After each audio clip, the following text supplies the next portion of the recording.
Cuisiner au gaz, c'est dangereux pour la santé? Cette étude répond oui.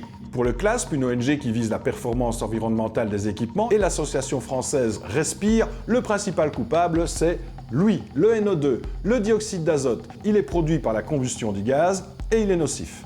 On sait par exemple que 12% des cas d'asthme qu'on a chez les enfants dans l'Union européenne sont dus à la cuisson au gaz.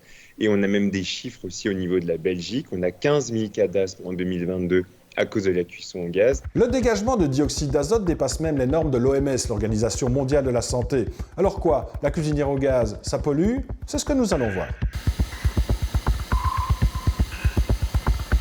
En fait, cette étude arrive à un moment tout à fait opportun. La Commission européenne révise actuellement la réglementation relative aux appareils de cuisson domestique. Le CLASP et l'association Respire arrivent donc à point nommé. Mais c'est du lobbying, mais dans le bon sens du terme. C'est du lobbying pour la santé publique. D'accord, mais alors qu'en pense un autre lobby, Gaz.be, qui fait la promotion en Belgique de l'utilisation du gaz et donc des cuisinières au gaz? Pas de réponse à notre interview, mais j'ai tout de même reçu un mail. Morceau choisi. De très nombreuses matières et substances sont également présentes dans l'habitation qui ont un impact sur la qualité de cet air. Traduction, le gaz pollue, mais il n'est pas le seul. C'est un peu court, non?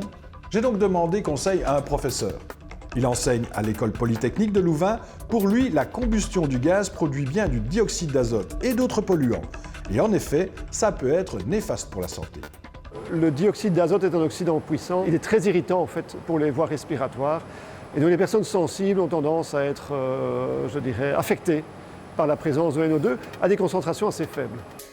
Alors, que faut-il faire pour éviter tous ces polluants? Parce qu'il n'y a pas que le dioxyde d'azote, il y a aussi le monoxyde de carbone, les particules fines et du méthane. Il faut évacuer tout ça avec une hotte. Et là, tout le monde est d'accord. Ou presque. La ventilation et la hotte permettant l'évacuation des produits de combustion doivent bien sûr être installées dans le respect de la réglementation belge en la matière. C'est correct, mais il y a aussi le fait que les gens n'appliquent pas nécessairement toutes les recommandations. Et ça fait partie de la vie humaine, donc il faut aussi en tenir compte. Mais ce n'est pas tout. Les hottes ne sont pas toutes efficaces pour éliminer les polluants. En cause, la hotte à recirculation. Alors la hotte, elle peut faire le travail si elle est bien utilisée. C'est-à-dire qu'il faut qu'elle évacue l'air de l'intérieur vers l'extérieur et qu'il y ait donc un conduit vers l'extérieur. Or, la plupart des hottes, elles sont sans conduit et elles ne font que faire recirculer l'air dans la cuisine. Et en fait, ça n'est pas suffisant pour améliorer les choses. Pas suffisant, mais alors quelle est la solution? L'idéal serait de passer à la cuisinière électrique. C'est une des propositions avancées par l'étude.